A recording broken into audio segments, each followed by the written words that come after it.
Our greatest weakness may be food, but this mouth-watering meal may have around 0.5 milligram of pesticides in it. If that has to be quantified, it is less than a pinprick. But do you realize that this would mean that you are ingesting pesticide that is more than 40 times what an average American would consume?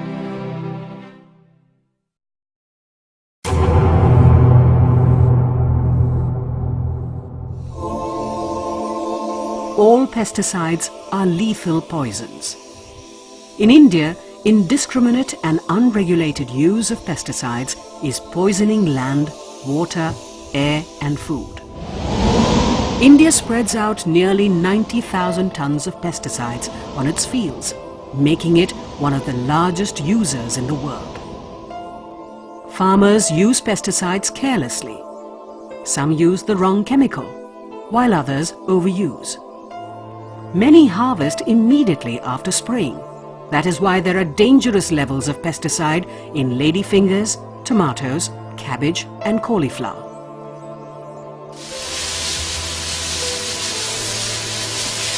This is not rain. It is pesticides being sprayed on grape vineyards in Nasik. Harmful fungicides are used to ripen fruits so that it could be rushed to the market. If your cauliflower looks fresh and white, it is because it has been dipped in pesticide. Consumers would rather not buy the natural one, that is a pale yellow. Pesticide residues in vegetables, fruits, pulses, grains and water can cause numerous health complications like cancer, genetic defects and impotency. The toxins are here. The slow poisoning of India is threatening our lives.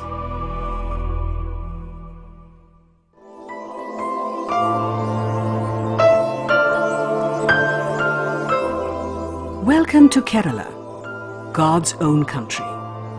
Sometimes names can be really misleading.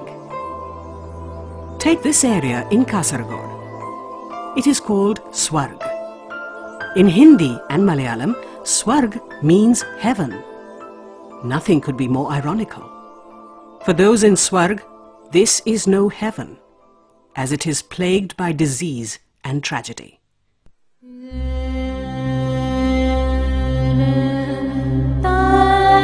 These are some victims from small village hamlets that got exposed to pesticide aerially sprayed for 26 long years in the cashew plantations of Kasaragod district in Kerala. Many of them got paralyzed or are seriously ill. Swarg and other areas like Padre, Mulayar and Bellur in Kasaragod district of Kerala have become living examples of how the poison in pesticides could be lethal to our health when used excessively and carelessly. The area is dotted with tragedy-stricken families battling physical deformities, cancers and disorders of the central nervous system. Government studies show it was caused by the aerial spraying of endosulfan on cashew plantations in an area spread over 4,700 hectares.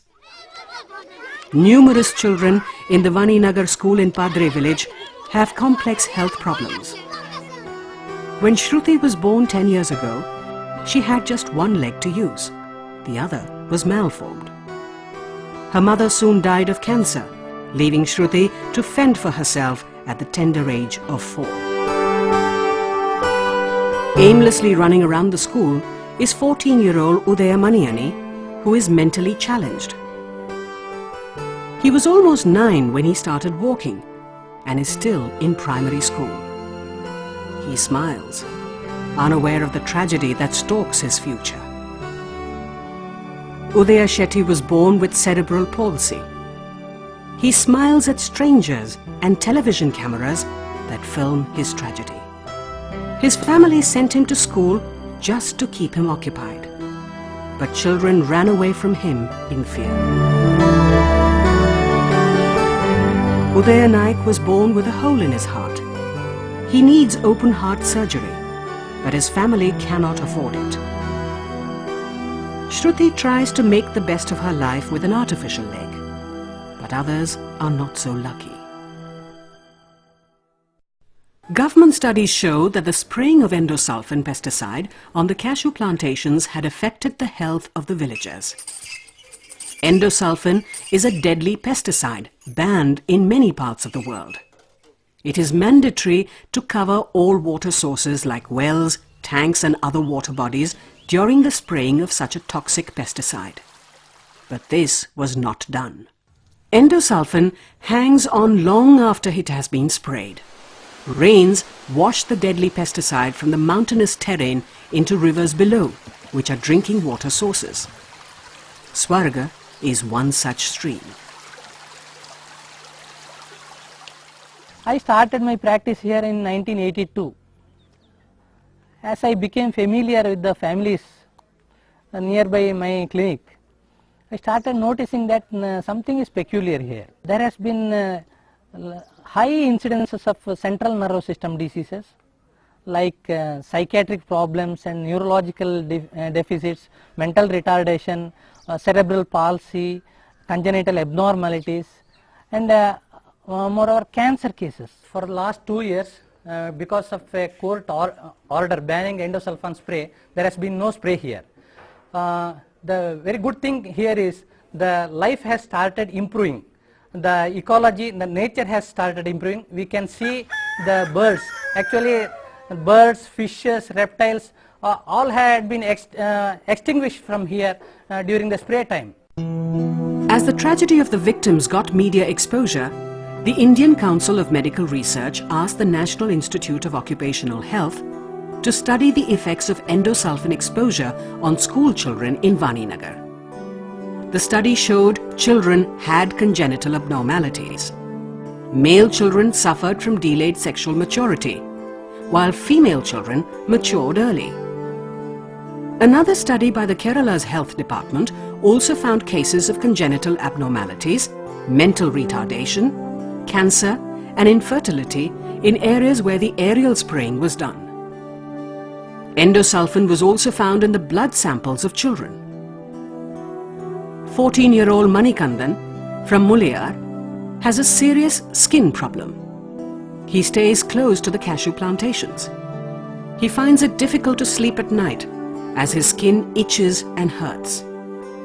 Manikandan dropped out of school when he found that other students were refusing to sit with him.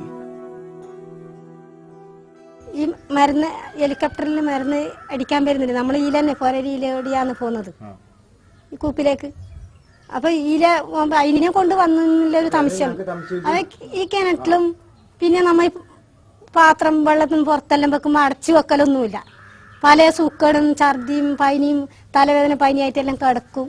20-year-old Ashraf also lived very close to the plantation in Mulayar.